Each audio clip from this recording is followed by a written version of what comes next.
ñu leen di nuyu di leen ziar di leen bëggee bu baax wax ci parrainage u Bassirou Diomaye Faye bi nga xam ne waa conseil constitutionnel ñoom ñoo ko changé modifié ko comme ci li ñu nekk rek mooy seen logique bi mooy ne tout sauf Ousmane Sonko ak képp ku bokk Pastef te ànd ci ak Macky Sall boo xoolee tey Bassirou Diomaye Faye mooy ki nga xam ne tey bi ñu waxee ne parrainage yi démarré na ba Ousmane Sonko joxe ndigal ne nañ ko parrainer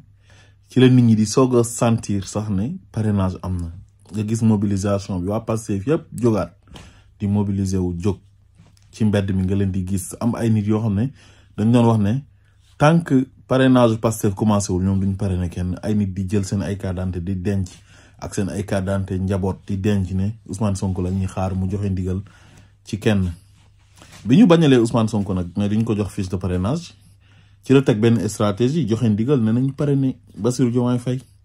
waa léegi Pastef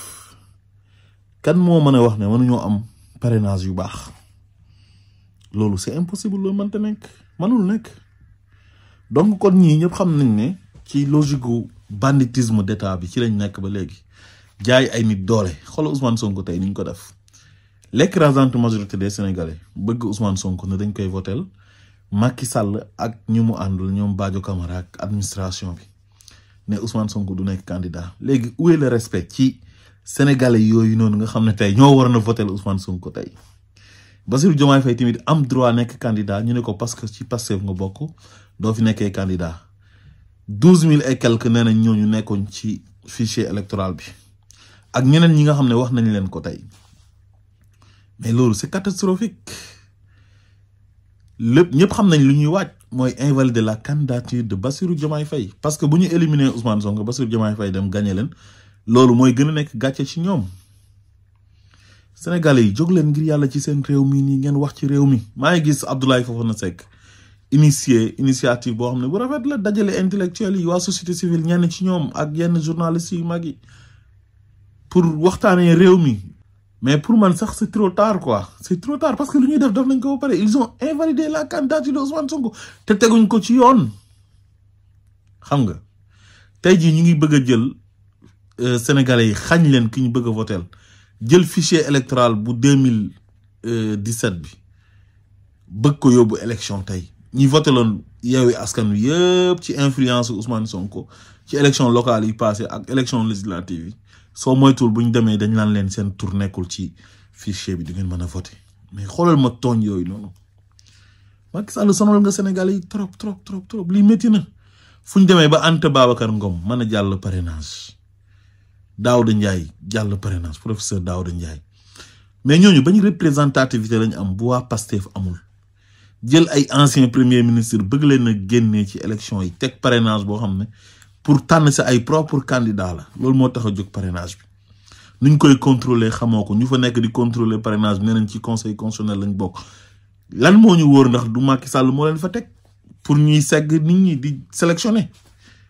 ku leen neex ñu jàllale ko ku leen neexul duñ ko jàllale mais lii du démocratie Sénégal méritowul lii dafa métti Macky Sall lan moo ko jaral lii yëpp quoi téye Sénégalais yi en otage duñu leen bàyyi ñëpp toog tey jii li Abdoulaye Fofana Seck organisé noonu tey këru diine yi mënoon nañ ko def société civile bi mënoon nañ ko initier mais bàyyi benn nit tey mu toog ne lu ko neex def armée bi toog di ko seetaan ñëpp di ko ànd ak moom ah pour lan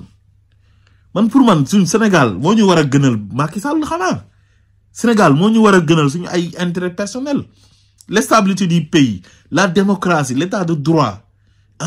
des élections inclusives nga xam ne ñu war a bokk dañuy bokk ñu permettre Sénégalais yi ñu tànn ki ñu bëgg a tànn lii dafa métti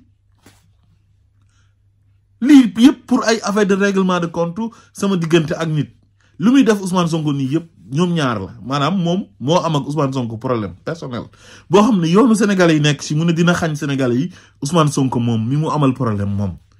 ba pare mobiliser l'administration mobiliser les moyens de l'État di ko xeexee jël ay juge di leen utiliser justice lu tax ngeen di nangu lii Badio Camara lu tax ngeen nangu lii histoire daf koy bind da ngeen a am njaboot da ngeen a bokk ci réew mi Macky Sall ak lu mu leen mën a jox ci alal lii jaru ko li leen dese ngeen dee bëriwul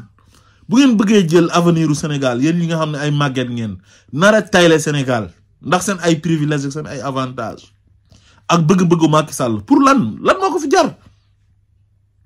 li xew Sénégal nii mais am na dëkk yoo xam ne bu fa amoon guerre tàkk na fa am na dëkk yoo xam ne bu fa amoon armée bi jël na pouvoir bi bu yàgg pour mettre de l'ordre xam nga mais ñëpp toog di seetaan quoi maanaam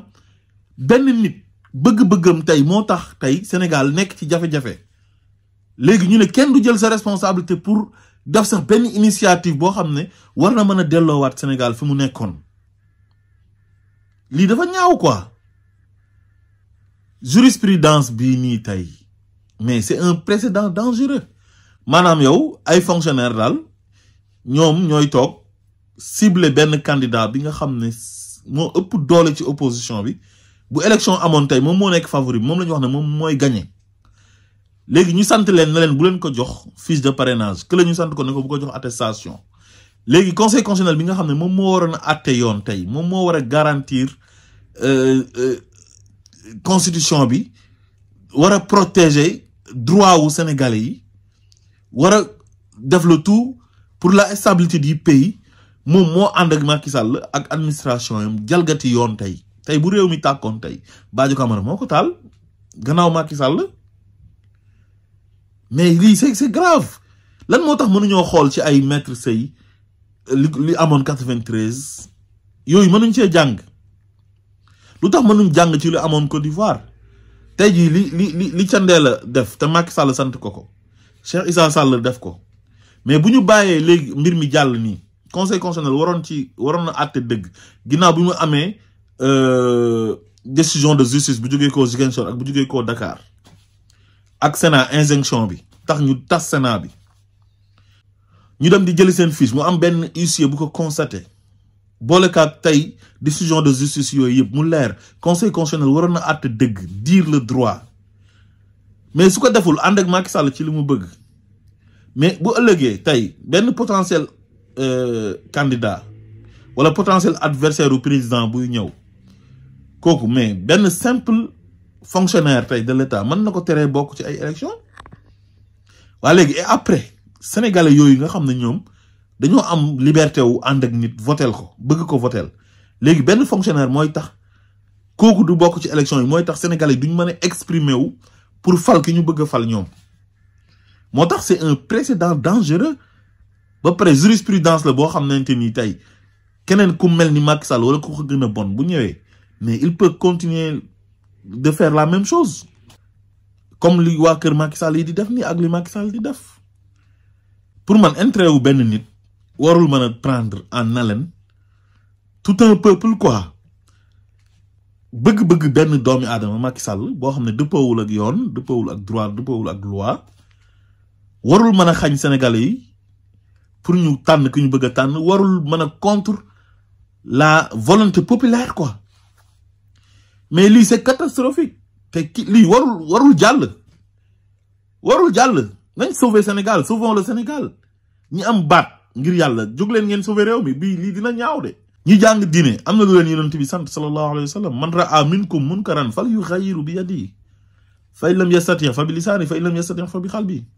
fa zalika adfa'ul iman loolu la yonent bi santaane bu leen trahir digle yonent bi yàlla def na laqad kaana lakum fi rasulillahi uswatun hasana topp leen yonent bi lu muy def ngeen def ko lu mu leen digal tamit ngeen def ko ku topp yonent bi dafa mel ni yàlla nga topp